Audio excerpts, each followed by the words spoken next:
Hello tanks and tankettes, welcome to Supporter Spotlight number 6. We're actually starting as we left off last time, kinda, in that it is another Island Man replay and it is once again the SU-100. In fact it's both that and an 811 replay as well on top of the rest of it. However, while last time was a casual pools medal, this time's going to be something rather different. As you can see, the matchmaking is rather more harsh. It is a very tier 8 game, and it is... well, there is some opportunity for sniping on this older version of Highway. But that's not what Island Man's going to do. And this is not a particularly good tank destroyer for firing at range anyway. The gun is not particularly accurate. Although, as you can see, the mobility is not half bad because it's based on the T-34 chassis, and that is going to come in very handy indeed. Now, there's not that many of the enemy team in the town. He's actually decided to come this way rather than going north, which has turned out to be a good plan because, well, a bunch of the tanks that went that way died already, and although there is still an IS-3 on that side of the map, he is down in a really weird position. Meanwhile, Island Man has decided to take a little bit of a risk and flank this KV-2. And the fact that he's distracted by that derp Cromwell is very useful, and the fact that there's nothing further back up the 9 line to hit him in the ass is also very useful, as one might imagine. So he's already racked up a good 1,000 damage, and that's his first kill. So of the tanks in the town, although it was a bunch of top tier units, they are not doing well at all. So the IS-3's just died, and that leaves this KV-4 all alone. And actually, I have to say, on the other flank, Al Rheinmetall is not going to last too much longer. The tier 6s, given this is a tier 8 battle, actually acquit themselves rather well, as you'll see on the score screen. So that's a stock turret with a stock gun, and in the side of the turret, there was still a reasonable chance that would bounce, but that was quite flat onto him, and luckily didn't. However, his second shot, unfortunately, that is definitely into the side armour, and that was never ever going to pen. But he still got some assistance damage out of that for tracking the guy. So at this point, you'd think he would press north with his friendly tanks. But actually, I don't know what kind of... his spidey sense went off or whatever. He maybe thought that IS-3, okay, he's not in a good position, and the only other thing is an AFK M6 on the cap. So maybe he just decided, looking at the position of the IS-3, that it would be a good idea to go back, and it turns out to be a very good idea that he went back. Now, our friendly IS-3 just got blatted by that Rheinmetall, but Island Man got in a shot himself, and even though that is a potentially very nasty tier 8 tank destroyer, the armour is pretty much non-existent, so the fact that there's a 2-tier gap matters not at all. So that's one dangerous unit down. While the KV-1S and the MT-25 there are knocking out that AFK M6, our artillery has actually been paying attention and been making a getaway, or at least withdrawing to a safer distance. And the thing about the Crusader SP is that although it's not as fast as the Burt, it is still reasonably mobile when you're driving backwards. And the enemy team actually has a Crusader SP as well, so who knows? Maybe he'll make use of his mobility, maybe he will be camped up in the normal places, we don't know. There's also, I mean, it's not that everybody's gone north. There's a KV-1S that, friendly KV-1S that looks like he's coming back to the cap as well. But yeah, he was just going to have to take the hit there, unfortunately. But of the tanks that did go north, they're actually being stopped rather capably, or at least slowed down considerably by the defending tank destroyers. And yes, that was the Crusader SP just taking a pot shot at him. That could have, if that had hit, that would have been potentially, well, it could have killed him, basically. But meanwhile, up in the north, well, it's come down to an AT-15 versus a T-28 Prot. And to take shots, the Prot has, well, the AT-15's gun is very good, but as you can see, the Prot came out on top. And I'm going to guess it's because the AT-15A, AT-15 rather, was trying to be hull down and just got his weak spots sniped. So I've cut out a big long section where he drives around the north. gets there just in time to get the soft, squishy side armour of that T-28 prop. And it is literally now just the Crusader SP left. Now at this point, him and the KV-1S could just cap. And they would have won. And Iron Man actually, he decides to take a look in the obvious spots first. But as you're going to see, this enemy Crusader SP isn't actually there. And there's not really, I mean, he's not been spotted at any point. There's no kind of obvious clue as to where he might be. But again, Island Man will, in just a moment when he's checked, and yes, there is indeed no artillery lurking down here, he will once again apply some brain power, apply a bit of logic to the situation, and okay, trying to logically predict what somebody might do in World of Tanks does not always go how you might expect, but anyway, he decides that because there are 3 of them left versus 1, the KV-1S actually caps. And actually, I think that KV-1S, that is the sensible thing. Although he does actually, him and the Crusader SP both asking the guy not to cap, he does actually decap himself.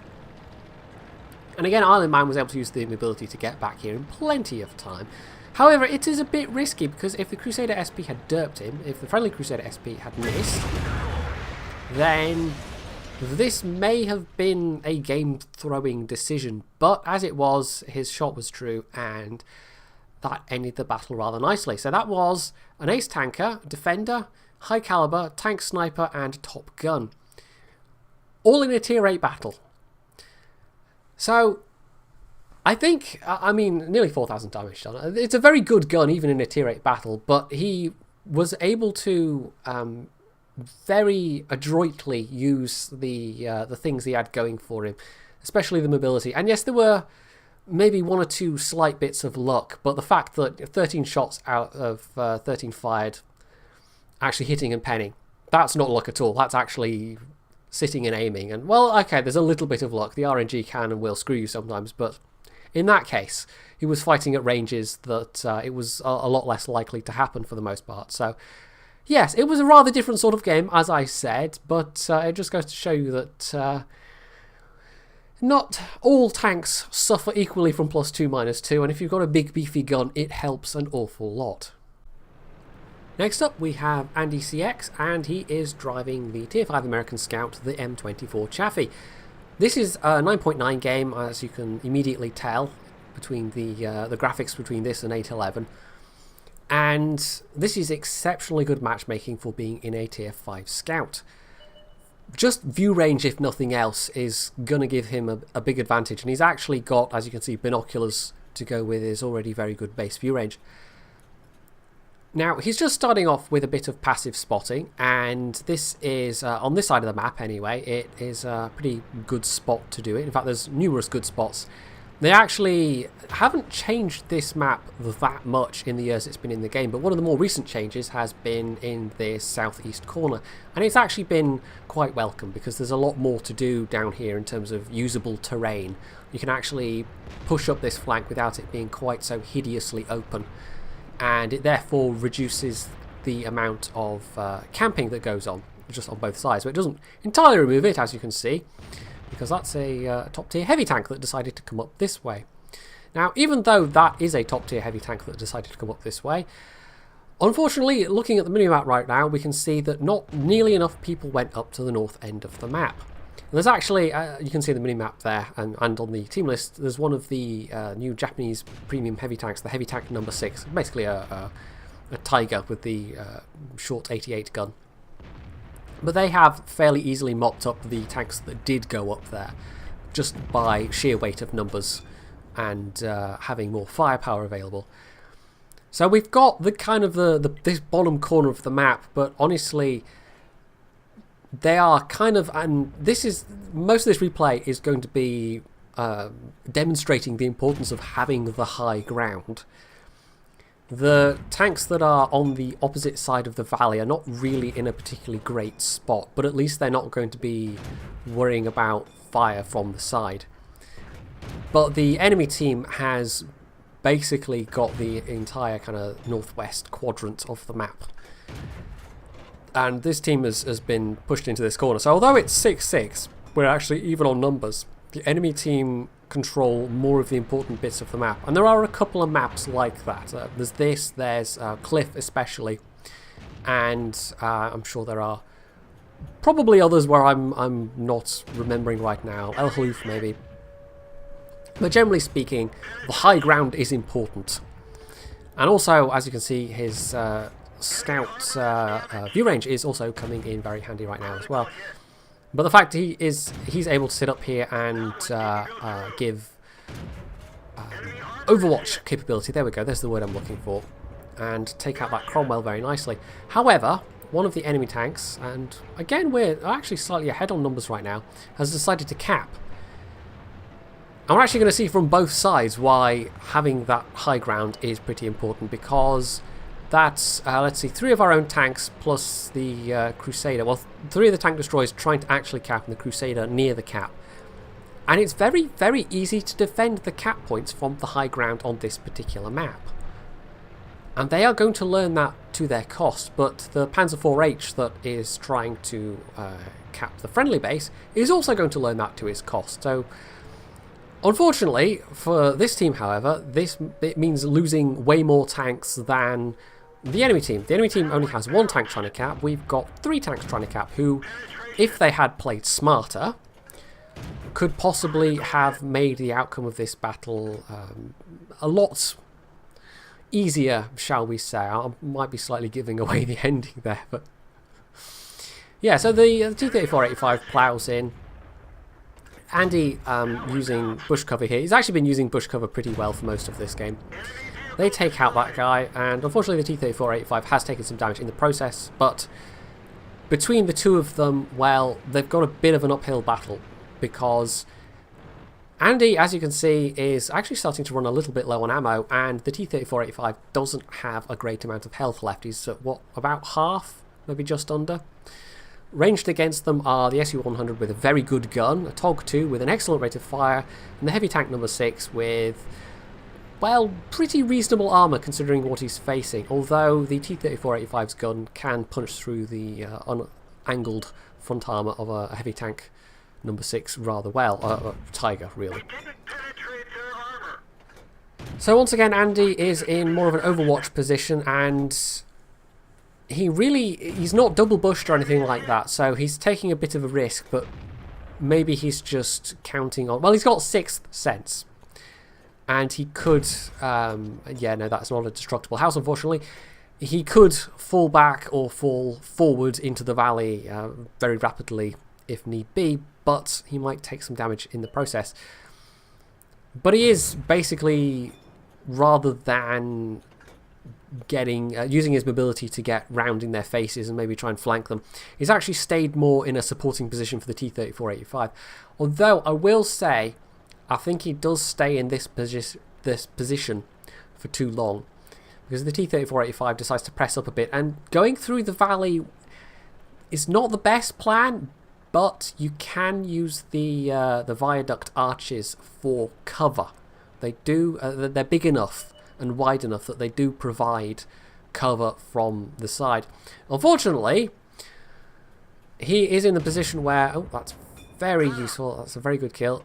They don't provide any cover from that TOG in the front, so he's in a bit of a tricky position now. He's got a TOG to his front and the Tiger to his rear. And Andy is still in the same position. He's actually onto his APCR now.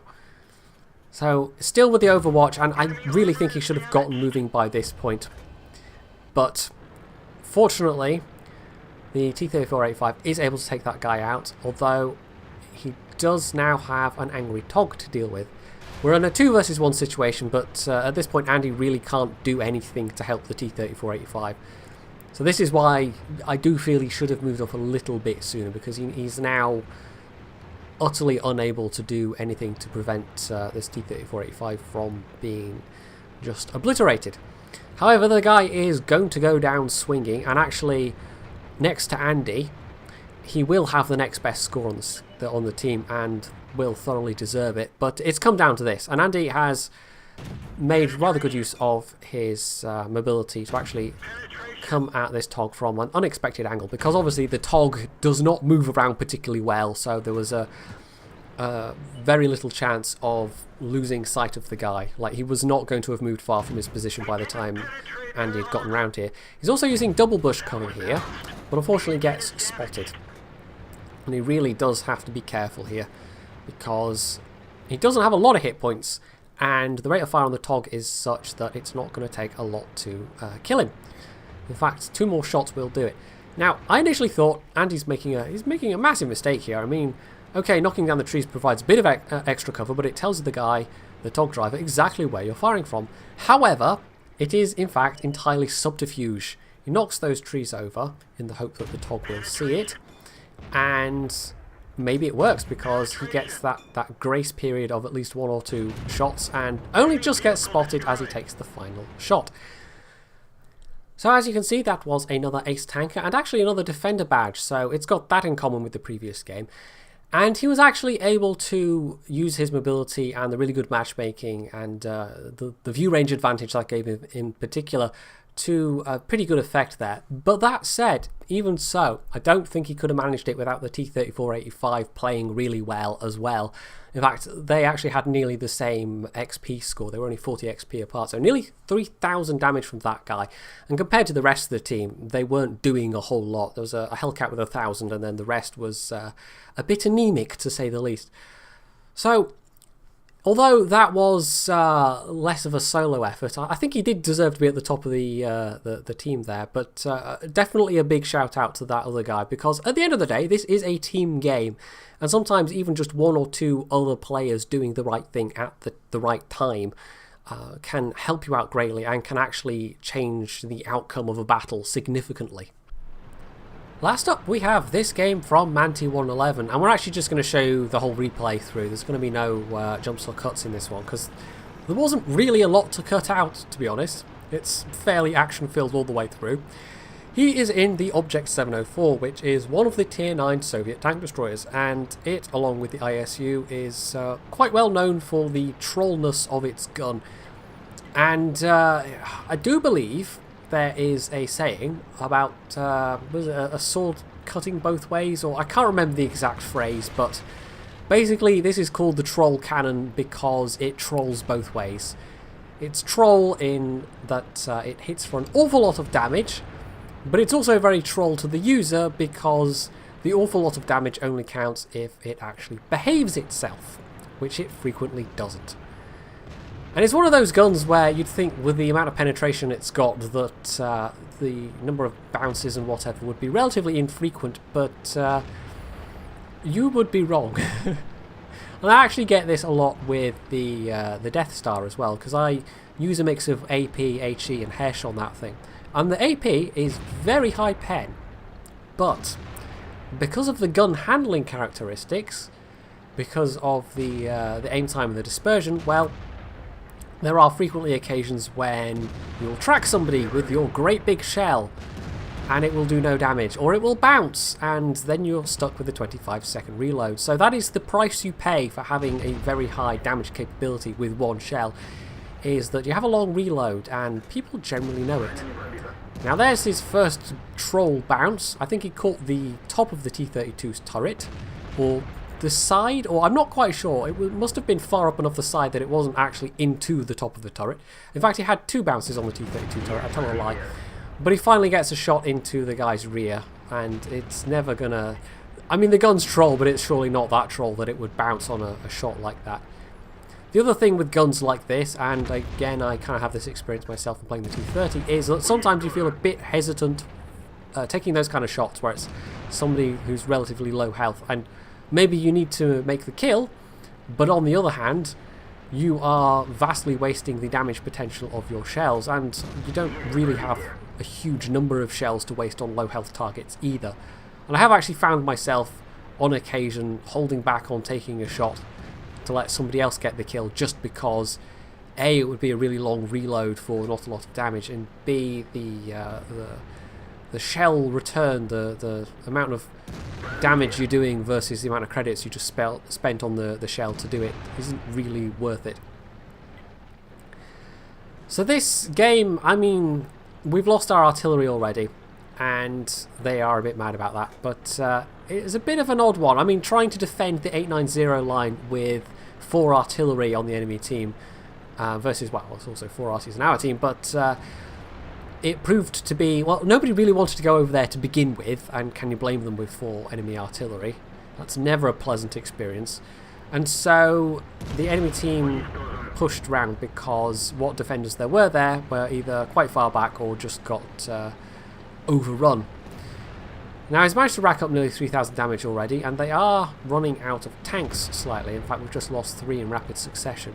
But on the enemy side, there are actually only 3 tanks as well. The rest are artilleries. And if you can take out this 5120, and oh, well, he gets a pen marker there, but I think it might have been on a wreck or something. But unfortunately, yeah, this guy, well, if he can get the drop on this guy, that's fine. But if this guy gets the drop on him, if he misses his shot, whatever, then it could be very bad indeed. However, he manages to get him by surprise, and he's still full health, which is pretty useful at this stage. So there's an FCM to the north. We know there's an Object 704 on the beach. And then there's just the 4 artillery, one of whom decided to make his presence felt in a most delightful way, but at least it was a relatively low damage shot. So there's the FCM, and well, the FCM's never going to bounce this shell, unless you got super unlucky and shot the gun or the tracks or something like that. Then yeah, but you can't count on that happening when you're driving a tank that's facing something like an Object 704. However, when you are driving an Object 704, all too often those shots do seem to occur, and such is the nature of the game that you remember those matches where they all occur at once. I can probably remember more the matches in my Death Star or T-30 where the gun just utterly misbehaved. And in fact, I actually had a game on this map not that long ago in my Death Star where I somehow, and I still don't know how it happened, I even went and watched the replay, I shot an HE shell, 183mm HE shell, into the tracks of a mouse for 0 damage that didn't even track the mouse. And I don't quite know, honestly. I think it hit the mudguard area, but even so, to have hit the body of the tank and caused no module damage, and to not even have taken off a single hit point was very weird indeed. Anyway, the Ferdinand, well, I think he spotted that guy. But the Ferdinand is also moving up on this flank. On the other flank there are the other 2 vehicles, and it really just is the Object 704 that's left that could be a threat. So with the 30 moving up, that gives Manti here a good opportunity to pick off these remaining artillery. And he's had an alright game so far. It's not been a monster damage game. It's only 4,500. And in most tanks, 4,500 would be really nice. But this is a gun with 750 average alpha, so 750 average damage rather. So I always think when you get these kind of games in these kind of tank destroyers, it feels almost like you had to work a little bit less hard for them. You had to pull the trigger less times to get that effect. And I know it's purely a psychological thing, but if I get that same result in something like a VKB or a mouse, for instance, generally speaking, I had to work harder for it, or at least feels like I had to work harder for it. Not that I'm saying that Manti hasn't been working hard here, of course. In fact, with a top gun that he's just secured, and in fact a Vespucci's medal as well, 3 artillery kills, he's definitely made a pretty good contribution to the outcome of this battle. And there was that Object 704 who was there for some reason. He'd come all the way back and gone round and was trying to flank maybe. Anyway, doesn't matter. That was another ace tanker. Vespucci's, as I said, top gun and a high caliber. So obviously he did the most damage on his team by a decent margin as well. And as you can see, oh yes, easily the top of the team. Over 6,000 damage, just 7 kills, nearly 1,300 base XP. The 30 actually did alright. The Lerva's not too bad, T34, M103 with just over 2,000 damage. And then there's a bit of a fall off after that, unfortunately. But yeah, that was not at all a bad result. And the gun actually didn't troll him too many times at all.